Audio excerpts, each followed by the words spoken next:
बिस्मिल्लाहिर्रहमानिर्रहीम। उम्मीद करती हूँ आप सब खैरियत से होंगे। केमिस्ट्री ग्रेड 9 में आज का हमारा फर्स्ट लेक्चर है फंडामेंटल्स ऑफ केमिस्ट्री से। ये केमिस्ट्री का बिल्कुल पहला लेक्चर है पहले चैप्टर से। इट्स मीन कि हम केमिस्ट्री को बिल्कुल बेसिक से समझ रहे हैं। वैसे ये जो कोर्स अरेंज किया गया है स्टूडेंट बेसिकली ये है तो ग्रेड 9 से ही, लेकिन इसके अंदर जो कंसेप्ट है उनको मैंने बहुत डिटेल से एक्सप्लेन किया ईच एंड एवरीथिंग को। तो ये ना सिर्फ ग्रेड 9 के स्टूडेंट के लिए बेनिफिशियल है बल्कि जो ऑल पर्सपेक्टिव टीचर्स हैं वो भी इससे फ़ायदा ले सकते हैं। यानी कि बहुत सारे ऐसे पॉइंट्स हैं जो कि हमारे एग्ज़ाम्स के हवाले से और टेस्ट के हवाले से इम्पोर्टेंट्स होने वाले हैं। तो चले आते हैं अपने लेक्चर की तरफ। What is chemistry? Chemistry is a science that studies matter. Chemistry एक ऐसी साइंस है जो कि मैटर को स्टडी करती है। हमारी कायनात के अंदर हर एक चीज़ मैटर की बनी हुई है। मैटर वो चीज़ है जो जगह लेती है और उसका वज़न होता है। मैटर में 3 बेसिक स्टेट्स आ जाती हैं, सॉलिड, लिक्विड एंड गैसेस। और हम देखते हैं कि हमारी अर्थ की जो कंपोजिशन है उसमें यही चीज़ें हैं। जो ज़मीन जिस पे हम रहते हैं वो सॉलिड है, जिस हवा में हम सांस लेते हैं वो गैस है, और इसके अलावा जो हम पानी पीते हैं वो लिक्विड है। यानी कि मैटर में 3 बेसिक यही चीज़ें हैं। अब हम मैटर को देख लेते हैं कि केमिस्ट्री और मैटर का आपस में क्या रिलेशन है। तो केमिस्ट्री बेसिकली इसी मैटर को स्टडी करती है, उसकी प्रॉपर्टीज़ को, उसकी कंपोजिशन को, उसके चेंजेस को और उसके स्ट्रक्चर को, इन सारी चीज़ों को। प्रॉपर्टीज़ में स्टूडेंट्स आ जाते हैं physical properties and chemical properties. Composition में ये आ जाते हैं कि जो मैटर है वो किन किन चीज़ों से मिलकर बना होता है। इसके अलावा जो चेंजेस है, चेंजेस हम कहते हैं रिएक्शंस को है, तो इसके ये रिएक्शन को स्टडी करती है कि इसके अंदर जब भी कोई केमिकल रिएक्शन होता है तो उसके बाद उसमें क्या तब्दीली आती है। इसके अलावा ये स्ट्रक्चर को देखते हैं कि जो मैटर के अंदर एटम्स हैं उनके अरेंजमेंट किस तरह से है। Chemistry plays a vital role in everyday life from medicine and energy to food and technology. हमारी जो पूरी लाइफ है वो केमिस्ट्री के रिवॉल्व अराउंड करती है, तो इसलिए केमिस्ट्री को पढ़ना नहायत ज़रूरी है। मुस्लिम एरा देख लेते हैं। मुस्लिम एरा 600 से लेकर 1600 AD यानी कि तकरीबन 1000 ईयर है, या फिर 8th सेंचुरी से लेकर 13th सेंचुरी तक इसका पीरियड भी आता है डिफरेंट बुक्स में। तो मुसलमान जो साइंसदान थे उनका जो बेसिक मकसद था वो उनके 3 बेसिक प्रिंसिपल थे। वो ये थे कि किस तरह से जो है हम लंबी ज़िंदगी गुजार सकते हैं। इनके अगर कोई शख्स बीमार है तो किस तरह से उसकी बीमारी को ठीक किया जा सकता है। दूसरा उनका पॉइंट ये था कि जो बेस मेटल्स होते हैं जैसे प्लाटीनियम हो गया, लेड हो गया, उनसे हम गोल्ड कैसे बना सकते हैं। तीसरा उनका बेसिक प्रिंसिपल ये था कि वो कहते हैं कि हमने इस तरह के मेथड इन्वेंट करने हैं कि जो हमारे रिलीजियस एंड फिलासफिकल बिलीफ के मुताबिक हो। इसलिए कि किसी भी लिविंग ऑर्गेनिज्म को स्टडी करना या उसके इंटरनल ऑर्गन्स को स्टडी करना लिविंग बॉडी में पॉसिबल नहीं है। इनके कोई भी जिंदा जानदार है, पौधा है, परिंदा है, जानवर है, इंसान है, उसको हम जिंदा हालत में उसके इंटरनल को स्टडी नहीं कर सकते। तो इसलिए जो और साइंसदान होते थे वो जब मुर्दा वो कब्र से वो उठा लेते थे और उसकी चीर फाड़ करके और फिर उसको अंदर से स्टडी करते थे। लेकिन जो हमारा मज़हब है उसमें ये चीज़ करना जुर्म है, सख्त गुनाह है।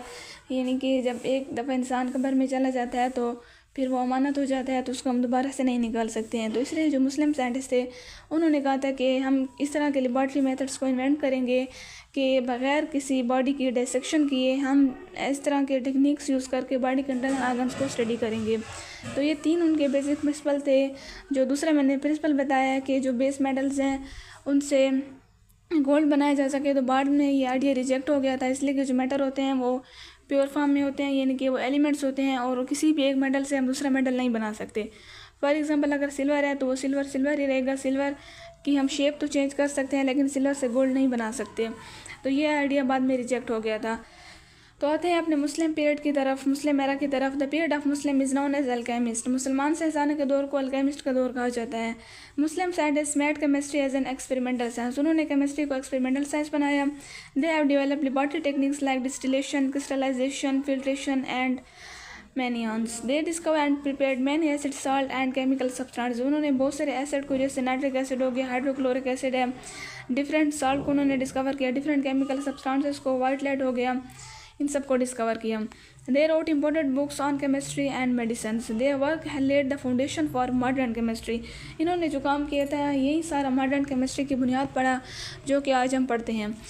इसलिए कि जो मुस्लिम साइंटिस्ट ने बुक्स लिखी थी वो डिफरेंट लैंग्वेजेस के अंदर थी, तो अभी भी वो यूरोप के अंदर पढ़ाई जाती हैं। अब जितनी भी चीज़ें इन्वेंट हो रही हैं केमिस्ट्री में तो वही वाली किताबों से हो रही है जो कि मुसलमान साइंसदानों ने लिखी हैं। मुस्लिम साइंटिस्ट की कंट्रीब्यूशन देख लेते हैं। फर्स्ट है जाबिर इब्न हयान, जिनको फादर ऑफ केमिस्ट्री भी कहा जाता है। They have introduce experimental method and develop distillation, crystallization and preparation of acid. Exam के लिए पॉइंट इंपॉर्टेंट है कि Jabir ibn Hayyan is known as father of chemistry. Next हमारे पास है al Razi. They have wrote Kitabul Asrar and classified chemical substance, improved laboratory techniques and equipment. इन्होंने Kitabul Asrar लिखी थी। वैसे तो इन्होंने 26 बुक्स लिखी हैं, लेकिन जो अल असरार है इनकी बुक की वो बहुत ज़्यादा फेमस हुई हैं। नेक्स्ट है al Biruni. They have studied minerals and metals, measured density and specific gravity of substance. इसमें ये इंपॉर्टेंट पॉइंट है कि अल-बिरूनी ने डिफरेंट सब्सटेंसेस की डेंसिटी और ग्रेविटी मेजर की।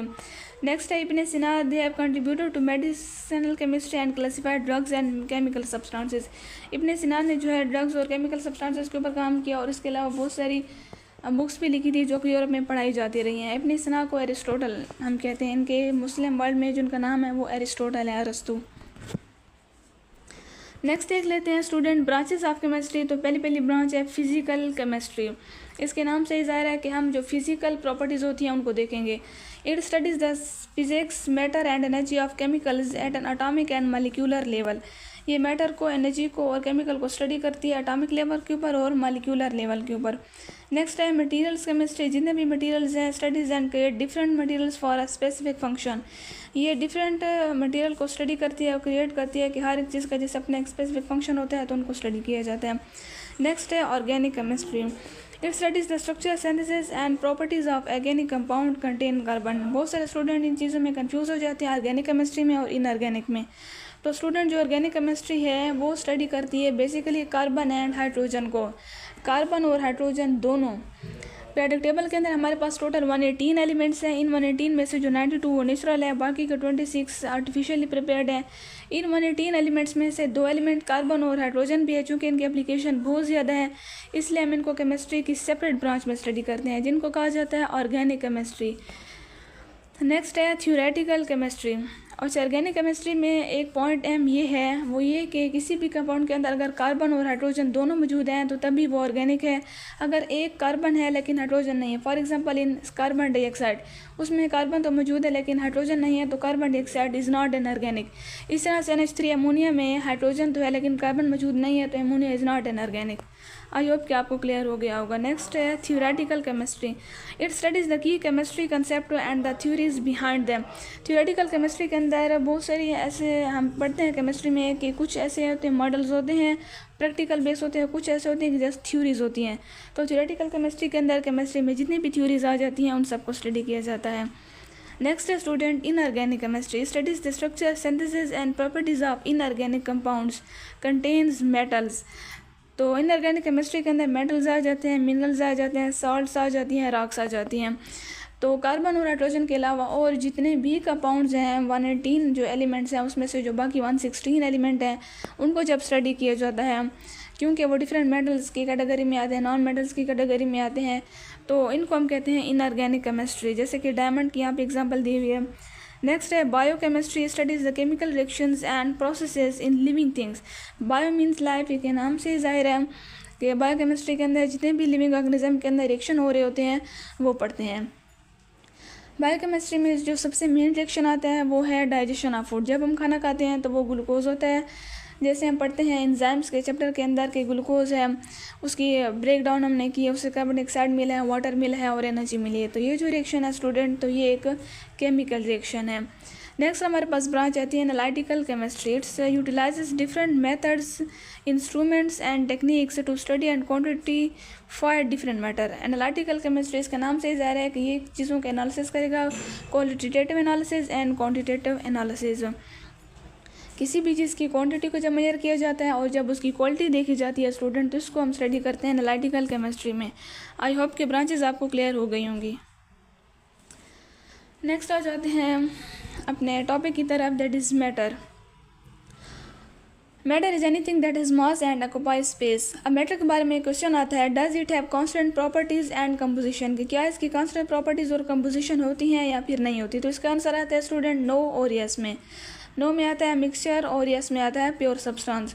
तो मिक्सचर एक ऐसा मैटर की प्रॉपर्टी में आता है, या मैटर की ऐसी टाइप में आता है जिसकी प्रॉपर्टीज़ और कंपोजिशन कांस्टेंट नहीं होती, मतलब इसकी प्रॉपर्टीज़ भी चेंज होती रहती हैं और कुछ इसकी कंपोजिशन है वो भी चेंज होती रहती हैं। अब मिक्सचर के ये देखा जाता है कि क्या ये यूनिफॉर्म होता है, मतलब देखने में एक जैसा होता है या फिर नहीं होता। Is it uniform throughout? It is no and yes.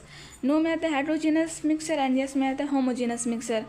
Heterogeneous में आता है इसकी नॉन यूनिफॉर्म कंपोजिशन होती है। मिसाल के तौर पे सैलेड, जैसे हम सलाद बनाते हैं, उसमें आप कोई भी चीज़ कम या ज़्यादा कर सकते हैं, नो इशू। तो ये हमारे पास आता है हेट्रोजीनस मिक्सचर। नेक्स्ट हमारे पास है होमोजीनस मिक्सचर। होमो मीन्स सेम और जीनस का मतलब होता है फेज, इनके ये सेम फेज में आ जाते हैं। It has uniform composition. It is also called solution. It is important point कि इसको सोल्यूशन भी कहते हैं, क्योंकि इसके जो दोनों सॉल्यूट और सॉल्वेंट है वो आपस में डिज़ॉल्व हो जाते हैं कम्प्लीटली। हमें कोई भी सॉल्यूट के पार्टिकल सेपरेट नज़र नहीं आ रहे होते हैं। Just like when salt dissolve in water, जब हम सॉल्ट को वाटर में डिज़ॉल्व करते हैं तो सॉल्ट कम्प्लीटली वाटर में डिज़ॉल्व हो जाती है, कोई भी सॉल्ट के पार्टिकल हमें बाद में सेपरेट नज़र नहीं आते। तो सॉल्ट और वाटर आपस में मिल के एक सोल्यूशन बनाते हैं जिसको कहते हैं कि होमोजीनस मिक्सचर। अब प्योर सब्सटेंसेस में एक क्वेश्चन आता है कि can it be simplified chemically, क्या हम इसको फर्दर क्लासीफाई कर सकते हैं, सिंप्लीफाई कर सकते हैं? तो येस एंड नो। नो में आता है एलिमेंट। एलिमेंट के not be broken down into simpler substances bye chemical means. Element को किसी भी केमिकल तरीके से या फिजिकल तरीके से हम उनके सिंपलर सब्सटेंसेस में कन्वर्ट नहीं कर सकते हैं, मतलब उसको सिंप्लीफाई नहीं किया जा सकता। इसलिए कि जो एलिमेंट है वो छोटे छोटे एटम से मिलकर बना होता है, और एटम्स के आप सब एटॉमिक पार्टिकल्स को देख सकते हैं, लेकिन एटम्स को आप फर्दर जो है ब्रोक नहीं कर सकते, उसको तोड़ नहीं सकते। नेक्स्ट हमारे पास आता है कंपाउंड। कंपाउंड जो है can be broken down into simpler substances bye chemical means. आपको पता है कि जो कंपाउंड होता है वो दो एलिमेंट के कम्बिनेशन से बनता है। दो एलिमेंट जब केमिकली कंबाइन होते हैं तो वो कंपाउंड बनाते हैं, इसलिए जो कंपाउंड है उसको हम ब्रोक डाउन कर सकते हैं लेकिन एलिमेंट को नहीं कर सकते। नेक्स्ट हमारे पास आता है कि सोसाइटी, टेक्नोलॉजी एंड साइंस। 1924 के अंदर डी ब्रोगली ने एक इक्वेशन दी थी, वो मैटर से रिलेटेड है। मैटर के बारे में अगर देखा जाए, अगर हम उसकी नेचर देखना चाहते हैं कि क्या ये पार्टिकल नेचर में आता है या फिर वेव नेचर में आता है, तो इसके बारे में पहले कंसेप्ट तो ये था कि ये पार्टिकल नेचर में है। लेकिन 1924 के अंदर डी ब्रोगली ने एक इक्वेशन दी, उसमें उन्होंने बताया कि जो मैटर है वो पार्टिकल नेचर में भी है और वेव नेचर में भी है, यानी कि इसको हम कहते हैं कि dual nature of matter. Matter has both the properties of particles as well as wave. जहाँ पे इसको पार्टिकल में बनने की ज़रूरत होती है तो ये पार्टिकल की फॉर्म में आ जाता है, जहाँ पर वेव के फॉर्म में बनने की ज़रूरत होती है तो वह वेव की फॉर्म में आ जाता है। He explain the background of two ideas. इसने इन दो जो आइडियाज़ थे इनको सारा एक्सप्लेन किया था। ये जब हम BS लेवल के लेक्चर पढ़ेंगे इंशाल्लाह तो उसमें ये चीज़ ब्रीफली एक्सप्लेन होगी। He advocated that these two systems could not remain detached from each other. उसने कहा कि ये जो दो सिस्टम है वो आपस में एक दूसरे से सेपरेट नहीं हो सकते, ये साथ साथ ही चलते हैं। नेक्स्ट हमारा टॉपिक है element. An element is a pure substance that consists of only one type of atom. Element एक ऐसा प्योर सब्सटेंस होता है जिसके अंदर सिर्फ एक ही तरह के एटम पाए जाते हैं। It cannot be broken down into simpler substance by chemical means. इसको हम किसी भी केमिकल तरीके से उसके सिमिलर सब्सटेंस में तोड़ नहीं सकते हैं। इसकी डिस्कवरी है डिफरेंट एलिमेंट्स लिखे हुए, hydrogen, oxygen, carbon, sodium and helium, इनका ईयर ऑफ डिस्कवरी है। हाइड्रोजन को हेनरी ने डिस्कवर किया था 1766 के अंदर, ऑक्सीजन को कॉर्विलियम ने डिस्कवर किया था 1772 के अंदर, कार्बन को डिस्कवर किया था known since ancient times studies by Lavoisier. Lavoisier ने इसको स्टडी किया था एंशिएंट टाइम्स में। सोडियम को हैम्फ्री डेवी ने डिस्कवर किया था 1807 के अंदर, एंड हीलियम को जेंसन एंड लॉकर ने डिस्कवर किया था 1868 के अंदर। अब एलिमेंट जो है वो एक ही तरह के एटम से मिलकर बना होता है। एटम किसी भी एलिमेंट का छोटे से छोटा ज़रा होता है। तो आए हम एटम के स्ट्रक्चर को देख लेते हैं। एटम के स्ट्रक्चर में दो बेसिक चीज़ें होती हैं, एक होता है न्यूक्लियस और दूसरी चीज़ होती है ऑर्बिट। न्यूक्लियस के अंदर प्रोटॉन एंड न्यूट्रॉन रिजाइड करते हैं, जबकि ऑर्बिट्स के अंदर इलेक्ट्रॉन रिवॉल्व करते हैं। आप देख सकते हैं कि न्यूक्लियस के अंदर जो रेड डॉट है वो प्रोटॉन है और जो ग्रीन डॉट है वो न्यूट्रॉन है। इनके प्रोटॉन और न्यूट्रॉन पाए जाते हैं। इसके अलावा जो ऑर्बिट्स हैं उनके अंदर इलेक्ट्रॉन पाए जाते हैं। Electron found in shells around the nucleus, proton found in the nucleus and neutron found in the nucleus. An element is made of only one type of atom. Element जो है वो सिर्फ एक ही तरह के एटमों से मिलकर बना होता है। All atoms of an element have the same number of protons in their nucleus. एक एलिमेंट के जितने भी एटम्स होते हैं उन सब के अंदर प्रोटॉन की तादाद एक जैसी होती है। अब हम डिफरेंट एलिमेंट्स की एग्जांपल देख लेते हैं स्टूडेंट। हाइड्रोजन और साथ में इनका यूज़ भी बताया गया है कि hydrogen use in rockets and fuel cells. Hydrogen को हम रॉकेट में और फ्यूल सेल्स में यूज़ करते हैं। Oxygen, it is essential for respiration, ये रिस्पायरेशन के लिए बहुत ज़रूरी है। Iron is used in construction and tools. Copper is used in electrical wires and gold is used in jewellery and electronics and silver is used in jewellery and medicines. Next हमारा topic है compound. Definition देख लेते हैं। A compound is a pure substance formed when two or more different elements chemically combine with each other in a fix proportion by mass. Compound एक ऐसा pure substance है जो उस वक्त बनता है जब दो एलिमेंट आपस में केमिकली कंबाइन होते हैं और उनकी फिक्स प्रोपोर्शन होती है। मोस्ट इंपॉर्टेंट पॉइंट है इस कंपाउंड का कि इनकी जो प्रोपोर्शन है, इनकी जो हम क्वांटिटी लेते हैं स्टूडेंट, वो फिक्स होती है। ये बात याद रखें, अगर हम कंपाउंड की क्वांटिटी को कम या ज़्यादा करते हैं तो वो कंपाउंड बिल्कुल डिफरेंट हो जाता है। फॉर एग्जांपल वाटर के अंदर दो तरह के एलिमेंट हैं, हाइड्रोजन और ऑक्सीजन। इसमें इनकी हम रेशो लेते हैं 2:1। हाइड्रोजन 2 है H2 और ऑक्सीजन 1 रेशो में है, ये इनके 2:1। अगर आप कहना चाहते हैं कि हम ऑक्सीजन की क्वांटिटी को डबल करना चाहते हैं तो ये बन जाएगा H2O2। तो अब ये वाटर नहीं रहा बल्कि ये डिफरेंट कंपाउंड बन गया, हाइड्रोजन परऑक्साइड, जो कि पॉइजनस कंपाउंड है। इस तरह से ये बात याद रखें कि जब भी हम कंपाउंड की प्रोपोर्शन को चेंज करेंगे, उसकी मिकदार को कम या ज़्यादा करेंगे तो कंपाउंड बिल्कुल डिफरेंट हो जाएगा और उसकी प्रॉपर्टीज़ भी बिल्कुल डिफरेंट हो जाएगी। एक पॉइंट ये भी है स्टूडेंट इसमें कि जो जैसे मैंने आपको वाटर की एग्जांपल दी है तो इसमें हाइड्रोजन भी गैस है और ऑक्सीजन भी गैस है और इन दोनों की डिफरेंट प्रॉपर्टीज़ है। लेकिन जब ये दोनों मिलती हैं और ये कंपाउंड बना लेती हैं वाटर, तो अब वाटर की जो प्रॉपर्टीज़ है वो ऑक्सीजन और हाइड्रोजन से टोटली डिफरेंट है। तो कंपाउंड बनने के बाद जो एलिमेंट है वो अपनी प्रॉपर्टीज़ को चेंज कर लेते हैं। It can be broken down to simpler substance only by chemical means, not by physical means. ये भी इसका इंपॉर्टेंट पॉइंट है स्टूडेंट, क्योंकि ये बनता है केमिकल तरीके से है, तो इसलिए जब हम इसकी सेपरेशन करेंगे तो वो भी केमिकल मेथड से होगी, फिजिकल से नहीं हो सकती है। इसके की पॉइंट्स ये है, it is made up of 2 or more elements are chemically combine. ये दो से ज़्यादा एलिमेंट से बना होता है। एलिमेंट आपस में केमिकली कंबाइन होते हैं, उनकी फिक्स रेशो होती है, इनकी जो प्रॉपर्टीज़ होती हैं वो अपने उन्हीं एलिमेंट की प्रॉपर्टी से डिफरेंट होती हैं। It can B decompose only by chemical reaction represented by chemical formula. Compound के अंदर एक पॉइंट ये इंपॉर्टेंट है कि इसमें केमिकल फार्मूला होता है। केमिकल फार्मूला से ही हम इसको रिप्रेजेंट करते हैं, इसलिए कि जो एलिमेंट है एलिमेंट को उसके सिंबल के साथ रिप्रेजेंट किया जाता है। अब हम इसका जनरल फार्मूला देख लेते हैं। जनरल फार्मूला A और B है। इसमें X और Y जो है वो स्मॉल होल नंबर्स हैं। फॉर्मेशन ऑफ अ कंपाउंड, जब भी कंपाउंड बनता है तो उसमें दो डिफरेंट एलिमेंट्स होते हैं। एक एलिमेंट है, ये हमारे पास दूसरा एलिमेंट है, जब ये मिलेंगे तो ये केमिकली कंबाइन हो जाएंगे, उन्होंने कंपाउंड बना लिया है। ये बात याद रखें स्टूडेंट के जो एक सिंगल एलिमेंट होता है उसकी कोई ज्योमेट्री नहीं होती है, ठीक है। जब भी डिफरेंट एलिमेंट्स मिलते हैं और वो कंबाइन होते हैं और वो कंपाउंड बनाते हैं, तो कंपाउंड बनाने के बाद उसकी फिक्स शेप आती है, उसका स्ट्रक्चर आता है, उसकी ज्योमेट्री आती है, उसका बॉन्ड एंगल आता है, उसके definite melting and boiling points हो जाते हैं। तो ये जितनी भी प्रॉपर्टीज़ होती हैं डिफरेंट तो ये होती हैं केमिकल से, मतलब कि ये कंपाउंड से रिलेट करती हैं। फिर हम कहते हैं कि अगर हम इसकी डिकम्पोजिशन करना चाहते हैं तो इसकी जो डिकम्पोजिशन होगी वो भी केमिकल होगी। केमिकल डिकम्पोजिशन करेंगे तो जो उसके एलिमेंट्स हैं वो दोबारा अपने वही वाले एलिमेंट्स बना लेगा।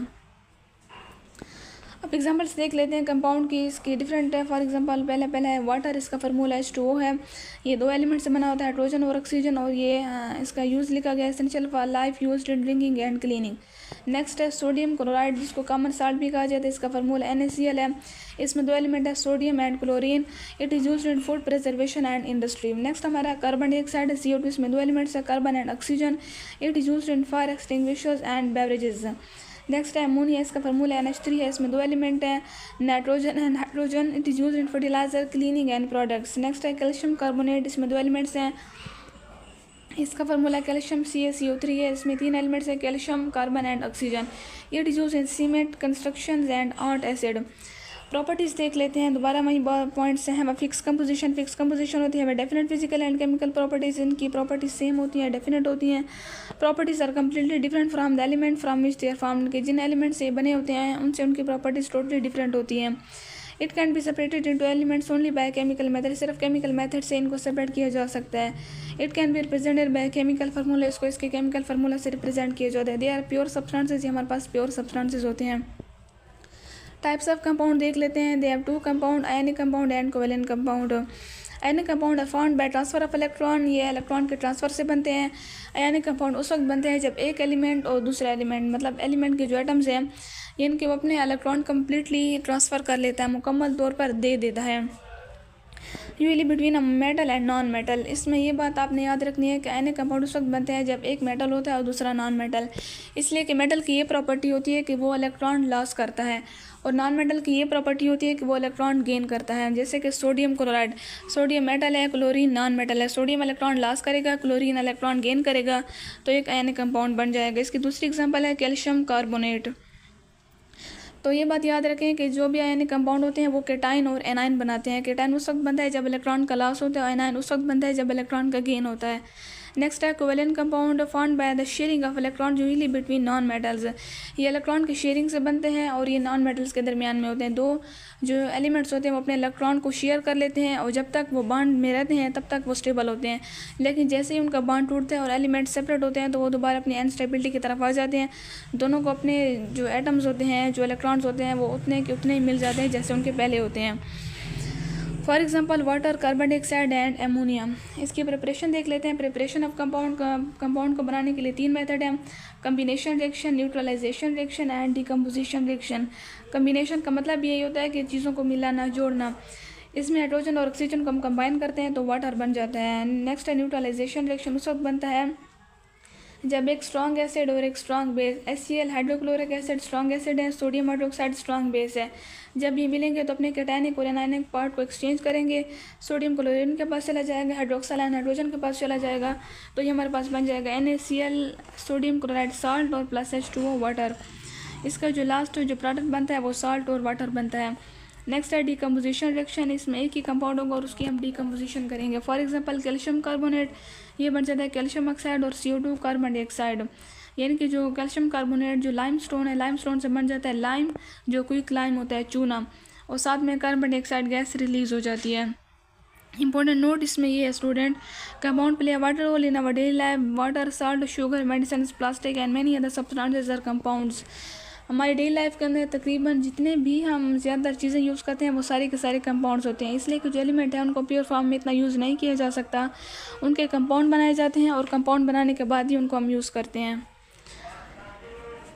नेक्स्ट हमारा टॉपिक है स्टूडेंट मिक्सचर। मिक्सचर की डेफिनेशन ये है, mixture is a combination of 2 or more substances that are physically mixed. Mixture एक ऐसा सब्सटेंसेस है जो कि उस वक्त बनता है जब एटम्स आपस में फिजिकली मिक्स होते हैं। कोई भी चीज़ आपस में फिजिकली मिक्स होते हैं इन एनी प्रोपोर्शन, किसी भी मिकदार के अंदर आप किसी भी चीज़ की क्वांटिटी कम भी कर सकते हैं और ज़्यादा भी कर सकते हैं। The substances retain the individual properties and can be separated by physical method. जो सब्सटेंसेस होते हैं वो अपनी खसूसियात को वैसे के वैसे ही बरकरार रखते हैं, मतलब वो तब्दील नहीं हो जाते हैं और उनको फिजिकल मेथड से सेपरेट किया जा सकता है। इसकी बहुत सिंपल एग्जांपल है वेरी इजी सैलेड। जब हम सलाद बनाते हैं तो हम डिफरेंट उसमें चीज़ें ऐड करते हैं, डिफरेंट आइटम्स, उनकी मिकदार हम कम भी कर सकते हैं, ज़्यादा भी कर सकते हैं। उसमें से बाद में अगर हम किसी चीज़ को रिमूव करना चाहें तो रिमूव भी कर सकते हैं। एग्जांपल ऑफ मिक्सर है air, salt in water, sugar in water, sand in water and oil in water. ये हमारे पास डिफरेंट मिक्सचर्स हैं। अब इसका डायग्राम देख लेते हैं। इसमें मिक्सचर उस वक्त बनता है जब दो से ज़्यादा चीज़ों को आपस में मिक्स किया जाता है। तो एक हम ये देख लेते हैं साल्ट इन वाटर की। वाटर को हमने एज सॉल्वेंट लिया और साल्ट को हमने सोलूट लिया। जो भी चीज़ हम ज़्यादा मिकदार में लेते हैं उसको सॉल्वेंट कहा जाता है और जो चीज़ हम कम मिकदार में लेते हैं उसको सोलूट कहा जाता है। तो साल्ट को वाटर में ऐड करेंगे, स्टीरिंग करेंगे। स्टीरिंग करने के बाद जितनी भी साल्ट है वाटर में डिज़ाल्व हो जाएगी। कोई साल्ट के पार्टिकल हमें सेपरेट नज़र नहीं आ रहे। तो साल्ट और वाटर ने आपस में डिज़ाल्व होकर एक मिक्सचर बना लिया है जिसको हम सोल्यूशन भी कहते हैं और ये एक होमोजेनस मिक्सचर है। नेक्स्ट है types of mixture. Mixture are mainly divided into 2 types on the base of uniformity of composition. के यूनिफॉर्मिटी ऑफ कंपोजिशन के ऊपर मिक्सचर की 2 टाइप्स हैं। ये भी MCQs के हवाले से इंपॉर्टेंट है। ये अक्सर बेसिस पूछते हैं कि फ़लाँ बेस के ऊपर कितनी टाइप्स हैं और फ़लाँ के ऊपर कितनी टाइप्स हैं। तो अगर हम कंपोजिशन की बेस पे देखें कि यूनिफॉर्मिटी ऑफ कंपोजिशन, तो उसमें 2 टाइप्स हैं, homogeneous mixture and heterogeneous. Homogeneous mixture में यूनिफॉर्म कंपोजिशन होती है और हेट्रोजेनस में नॉन यूनिफॉर्म होती है। A mixture that has the same composition through out is called homogeneous mixture. वो मिक्सचर जिसकी यूनिफॉर्म कंपोजिशन होती है, सारे के सारे एक जैसा नज़र आता है, वो होमोजेनस मिक्सचर है। नेक्स्ट है mixture that does not have the same composition through out is called heterogeneous. के वो मिक्सचर जिसकी यूनिफॉर्म कंपोजिशन नहीं होती तो वो हेट्रोजेनस है। कैरेक्टरिस्टिक देख लेते हैं हम। It is uniform composition throughout, it does not have uniform composition, it components are not visible separately and the components are visible separately. के इसके जो कंपोनेंट्स होते हैं उनको हम देख सकते हैं। डू नॉट स्कैटर लाइट की लाइट को स्कैटर नहीं करता है। लाइट को इसलिए स्कैटर नहीं करता है क्योंकि कोई बैरियर नहीं आती। लाइट उस वक्त स्कैटर होती है जब उसके आगे कोई बैरियर आता है, क्योंकि इसमें ये सारे के सारे आपस में डिज़ोल्व हो जाते हैं तो वो एक सिंगल ट्रांसपेरेंट चीज़ बन जाती है, तो इसलिए लाइट स्कैटर नहीं हो सकती। जबकि जो हेटेरोजेनस है वो लाइट को स्कैटर करता है क्योंकि उसके पार्टिकल्स डिज़ोल्व नहीं होते हैं, तो वो लाइट के वे में एक बैरियर बना लेते हैं, जिसकी वजह से लाइट जब आती है तो वो स्कैटर हो जाती है। Particles very small and not visible to the naked eye. उसके पार्टिकल्स इतने छोटे होते हैं कि हम उनको इंसानी आँख से नहीं देख सकते हैं। Particles are large and visible to the naked eye. इसके पार्टिकल्स बड़े होते हैं और इनको हम देख सकते हैं। Can not be separated by filtration. इनको फिल्ट्रेशन से सेपरेट नहीं किया जा सकता। It can be separated by filtration. इनको हम फिल्टर कर सकते हैं। इसकी एग्जांपल है salt solution, sugar solution and air and brasses. Brasses हमारे पास एलाइज में आ जाते हैं कि जब हम मेटल को मेटल के साथ मिलाते हैं तो वो सेम कंपोजिशन देते हैं। अब इसकी डिफरेंट एग्जांपल एयर के गैसेज मिक्स यूनिफॉर्मिटी। एयर के अंदर बहुत सारी गैस है, नाइट्रोजन है, ऑक्सीजन है, कार्बन डाइऑक्साइड है, कार्बन टेट्राक्लोराइड है, लेकिन कोई भी गैस हमें फील नहीं होता कि कार्बन डाइऑक्साइड अलग है और ऑक्सीजन अलग है। वो सारे के सारे में एक जैसे लगते हैं। तो इसलिए जो एयर है वो होमोजीनस मिक्सचर है। ये अक्सर MCQs में आता है कि एयर कौन सा मिक्सचर है। साल्ट सोल्यूशन जो कि साल्ट इन वाटर है, sugar solution sugar in water, brass copper plus zinc. Copper और जिंक को जब मिलाते हैं तो वो एक एलाई बन जाती है और इस एलाई का नाम है ब्रास। इसकी एग्जांपल्स हैं हेटेरोजेनस की कि सैंड इन वाटर, जब सैंड को वाटर में डिजॉल्व करते हैं तो सैंड वाटर में डिजॉल्व नहीं होती। ऑयल इन वाटर, ऑयल भी वाटर में डिजॉल्व नहीं होता है। जो सॉइल है डिफरेंट सब्सटेंसेस की बनी हुई, इस तरह से सैलिड। की पॉइंट्स देख लेते हैं ना। मिक्सर इस substances keep its own properties. Mixer के अंदर जो हर प्रॉपर्टीज़ हैं एलिमेंट की प्रॉपर्टी सेम रहती हैं। The composition of mixer can B change. Mixer की जो कंपोजिशन है उसको हम कम या ज़्यादा कर सकते हैं, चेंज कर सकते हैं। Mixer can be separated by physical method. जो फिजिकल मेथड है फॉर एग्जांपल फिल्ट्रेशन है, एवापोरेशन, डिसेंटेशन, इन मेथड के ज़रिए हम इनको सेपरेट कर सकते हैं। No new substances is formed in mixer. Mixer के अंदर कोई भी नई चीज़ नहीं बनती है। यहाँ पे हमारा आज का लेक्चर ख़त्म होता है। मिलते हैं नए लेक्चर में नई वीडियो के साथ। तब तक के लिए अपना ख्याल रखिएगा। Thank you so much. अल्लाह हाफिज़।